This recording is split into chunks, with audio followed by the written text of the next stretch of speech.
For more than 600 years, a single book has resisted every attempt to understand it. The Voynich Manuscript sits in a climate-controlled vault, its pages filled with careful handwriting in a language no one can read and illustrations no one can fully explain. Historians, cryptographers, and linguists have all tried to break its code, yet every answer exposes more uncertainty. Was it meant to preserve knowledge, hide it, or create an illusion of it? The story behind this manuscript raises a simple question that still has no clear solution. The Voynich Manuscript emerged in the early 5th-10th century, a period shaped by shifting political power, expanding trade routes, and a renewed appetite for knowledge across Europe. Scholars were collecting and copying medical texts, astronomical diagrams, and herbal studies, often blending older traditions with new observations. It was an age where handwritten manuscripts were still prized, even as early printing presses began to change how information moved. The manuscript itself entered the historical record centuries later, when it surfaced in 1912 in the hands of Wilfrid Voynich, a book dealer traveling through Italy. He discovered it in a collection once owned by Jesuit scholars, who had preserved rare works even when their origins were uncertain. Voynich recognized immediately that what he held was unusual. The writing flowed smoothly, as if produced by someone familiar with the script, yet the characters matched no known alphabet. Its illustrations showed plants that partly resembled real species but included details that didn't appear in any known botanical reference. Attempts to trace the manuscript's earlier life only added to the confusion. A letter from the 17th century hinted that scholars from the Holy Roman Empire had struggled to decipher it. Another note suggested it was once believed to contain secret scientific knowledge. These fragments offered context, but never a clear origin, leaving its author, purpose, and intended audience open to debate. As interest in the manuscript grew, so did the sense of uncertainty.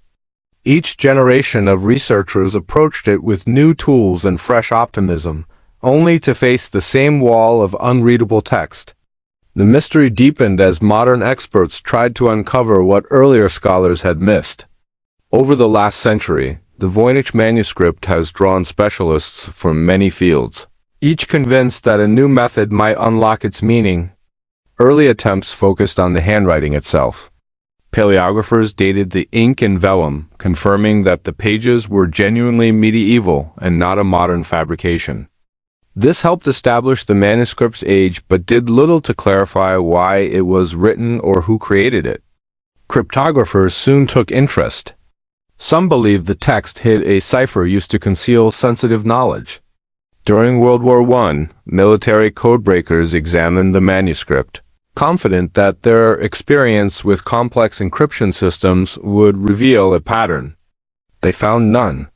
The script repeated in ways that resembled natural language, yet it lacked the structure expected from known linguistic families. That contradiction kept researchers divided. Was it a code, a lost language, or something else entirely?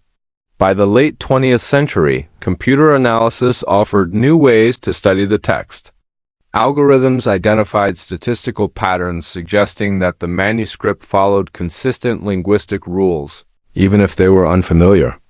Some researchers proposed that it represented a constructed language created by a single author with a specific purpose. Others argued that the text could be an elaborate hoax, designed to mimic meaningful writing without actually conveying information. Both theories gained attention, yet neither could be proven. The illustrations added another layer of complexity. Botanical drawings showed plants that partly resembled European species, but included features that didn't match anything known. Astronomical pages displayed star charts and zodiac symbols arranged in unusual ways. Several folios showed human figures interacting with flowing tubes and pools, creating scenes that were difficult to interpret. These images suggested themes of health, nature, and the cosmos, but no unified explanation emerged. In recent years, advanced imaging techniques revealed hidden details beneath the ink and traced the page layout more clearly. Scholars discovered that the manuscript had been carefully organized into sections, each focusing on a distinct topic. This reinforced the idea that it was meant to be functional rather than decorative. Yet even with sharper scans and improved analysis, the text refused to give up its meaning. Each major effort produced valuable insights but never a final answer, leaving the manuscript suspended between possibility and uncertainty. Researchers continued to push forward, motivated by the belief that somewhere within its pages a pattern might finally appear. The long struggle to understand the Voynich Manuscript often reveals as much about the researchers as it does about the text itself. Many arrive believing that a breakthrough is within reach, only to face the same resistance that challenged earlier generations. The manuscript's steady patterns suggest intention, yet its refusal to align with any known system creates a persistent tension. That contrast fuels both curiosity and frustration, pushing experts to question their own assumptions about language, authorship, and meaning. Some researchers view the manuscript as the product of a disciplined mind working within a coherent framework. They point to the consistent handwriting, structured sections, and repeated visual motifs as evidence of purpose. This perspective assumes that the author believed the work held value, even if that intent is now obscured. Others lean toward a more skeptical interpretation, proposing that the manuscript was created to impress, mislead, or sell. That possibility raises difficult questions about how easily even trained observers can be persuaded by confident presentation. The turning point for many modern investigations came when advanced digital tools entered the field. For the first time, scholars could measure patterns at a scale far beyond manual analysis. These tools identified regularities that hinted at linguistic structure, renewing confidence that the manuscript might represent an organized system rather than random text. Yet the inability to match these patterns to any known language kept the mystery intact. Another shift occurred as interdisciplinary teams began to collaborate. Botanists, physicists, medieval historians, and language specialists offered different angles, sometimes contradicting one another.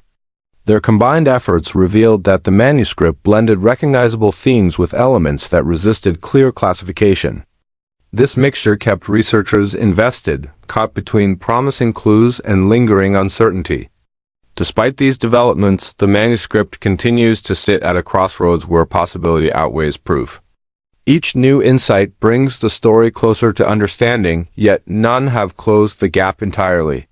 The result is a quiet, unresolved tension that keeps the manuscript alive in the minds of those who study it. After decades of investigation, the Voynich Manuscript remains one of the most resilient puzzles in historical research. Each attempt to decode it has expanded the conversation, even when it failed to provide a definitive answer. The manuscript structure, artwork, and careful handwriting point to an author who worked with intention, yet that purpose stays just beyond reach. This balance between clarity and uncertainty continues to define the manuscript's place in modern scholarship. In recent years, more researchers have shifted from searching for a single breakthrough to understanding the manuscript within its broader cultural moment. Its pages reflect the concerns of early 15th century Europe, where knowledge about plants, health, and the heavens was growing, but often recorded through local traditions and personal interpretation. The manuscript may represent an individual's attempt to organize these ideas in a way that made sense to them, even if that meaning no longer transfers cleanly to the present. This perspective helps explain why the manuscript inspires such long-lasting interest. It stands at the intersection of science, art, and mystery, inviting careful study without promising closure. Modern tools can reveal patterns, trace pigments, and confirm materials, but they cannot fully bridge the distance between the author's worldview and today's understanding. That gap shapes the manuscript's legacy as much as anything on its pages. While the puzzle remains unsolved, the pursuit itself has value. The manuscript encouraged collaboration across fields and reminds researchers that some historical artifacts resist easy conclusions. It also demonstrates how a single object can hold attention across centuries, not because of what it explains, but because of what it withholds. Its story continues because the questions surrounding it continue, offering a quiet but lasting contribution to the study of the past.